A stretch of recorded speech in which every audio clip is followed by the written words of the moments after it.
ഇന്നത്തെ മറ്റ് മത്സരങ്ങളിലേക്കാണ്. ആദ്യം രാത്രി 12:30 ഐ ഗ്രൂപ്പിലെ തന്നെ മറ്റൊരു പോരാട്ടമുണ്ട്. സെനഗൽ ഇറാഖിനെയാണ് ആ മത്സരത്തിൽ നേരിടുന്നത്.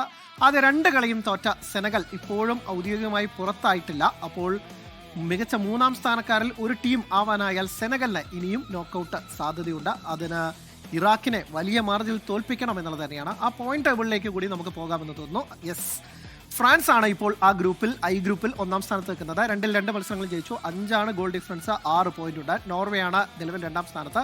2 മത്സരങ്ങളും ജയിച്ചു, 4 ഗോൾ ഡിഫറൻസ് ആണ്, 6 പോയിന്റ് ഉണ്ട്. ഈ 2 ടീമുകളാണ് ഇതിനോടകം തന്നെ നോക്കൌട്ടിലേക്ക് യോഗ്യത നേടിയിരിക്കുന്നത്. സെനഗൽ 2 മത്സരങ്ങളും തോറ്റു, -3 ആണ് ഗോൾ ഡിഫറൻസ്. അത് വലിയ തിരിച്ചടിയാണ്.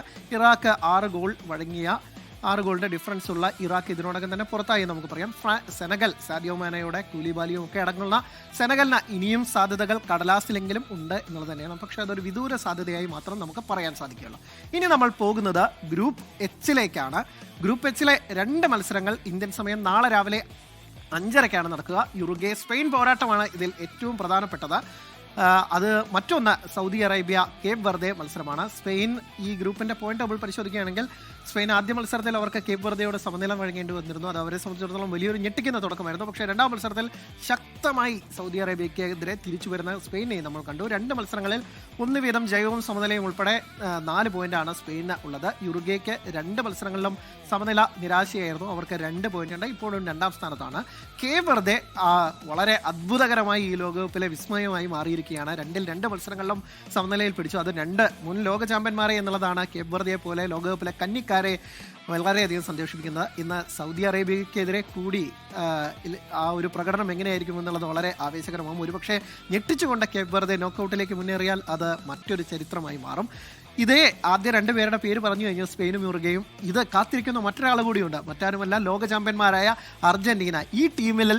ഈ മത്സരത്തിൽ തോൽക്കുന്ന ടീമായിരിക്കും അർജന്റീനയെ നേരിടാൻ. അത് സ്പെയിൻ ആയിരിക്കുമോ ഉറുഗ്വേ ആയിരിക്കുമോ എന്നുള്ളത് അർജന്റീനൻ ആരാധകരും വലിയ രീതിയിൽ തല പുകയ്ക്കുന്നു എന്ന് പറയേണ്ടിയിരിക്കുന്നു. ഇനി നമ്മൾ പോകുന്നത് ഗ്രൂപ്പ് ജിയിലേക്കാണ്. നാളെ രാവിലെ 8:30 ആ ഗ്രൂപ്പ് ജിയിലെ 2 മത്സരങ്ങൾ നടക്കുന്നത്. ബെൽജിയം ന്യൂസിലാൻഡും ഒപ്പം തന്നെ ഈജിപ്ത് വേഴ്സസ് ഇറാൻ പോരാട്ടമാണ് നടക്കുന്നത്.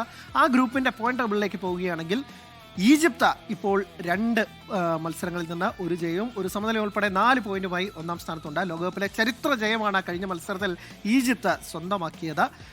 ഇറാനാണ് 2-ാം സ്ഥാനത്ത്. യുദ്ധക്കെടുതിയും മറ്റു പല പ്രശ്നങ്ങളും, വിസ പ്രശ്നങ്ങൾ, അല്ലെങ്കിൽ അമേരിക്കയുടെ പല കളത്തിന് പുറത്തെ കളികളുമൊക്കെ തന്നെ നേരിടുമ്പോഴും ഇറാൻ പോരാടി നിൽക്കുന്ന കാഴ്ച നമുക്ക് ലോകകപ്പിൽ കാണാൻ സാധിക്കുന്നുണ്ട്. 2 മത്സരങ്ങളിലും സമനില പിടിച്ചുകൊണ്ട് 2 പോയിന്റുമായി ഇറാൻ 2-ാം സ്ഥാനത്തുണ്ട്. അമേരിക്കയ്ക്ക് ഒട്ടും ഇഷ്ടപ്പെടില്ല ഇറാൻ നോക്കൌട്ടിലേക്ക് മുന്നേറുന്നത്. പക്ഷേ ഇറാൻ പോരാടി അവിടെ തന്നെ ഉണ്ടാകുമെന്നുള്ളതാണ്. അതേസമയം ഒരു സങ്കട കാഴ്ച എന്ന് പറയുന്നത് ബെൽജിയത്തെയാണ്. ബെൽജിയം 2 മത്സരങ്ങളിലും സമനില വഴങ്ങി 3-ാം സ്ഥാനത്താണ് നിൽക്കുന്നത്. ഇന്നത്തെ മത്സരം അങ്ങേയറ്റം നിർണായകമാണ് ബെൽജിയത്തിന്. അവർക്ക് നോക്കൌട്ടിലേക്ക് മുന്നേറാൻ സാധിക്കുമോ? കെവിൻ ഡുബ്രിയാനും ഒക്കെ അടങ്ങുന്ന സുവർണ തലമുറയുടെ അവസാനം നിൽക്കുന്ന ആ ഘട്ടത്തിൽ ബെൽജിയത്തിന് ഇത്തവണയെങ്കിലും ലോകകപ്പ് നേടാനാകുമോ എന്ന് കണ്ടറിയേണ്ടതുണ്ട്. ന്യൂസിലാൻഡ് 2 മത്സരങ്ങളിൽ 1 സമനിലയും 1 തോൽവി ഉൾപ്പെടെ -2 ഗോൾ ഡിഫറൻസുമായി അവസാന സ്ഥാനത്താണ്. 1 പോയിന്റ് മാത്രമാണ് ന്യൂസിലാൻഡിന് ഉള്ളത് എന്നത്. ഇതാണ് ഗ്രൂപ്പ് ജിയിലെ കാഴ്ചകൾ എന്നുള്ളത് തന്നെയാണ്.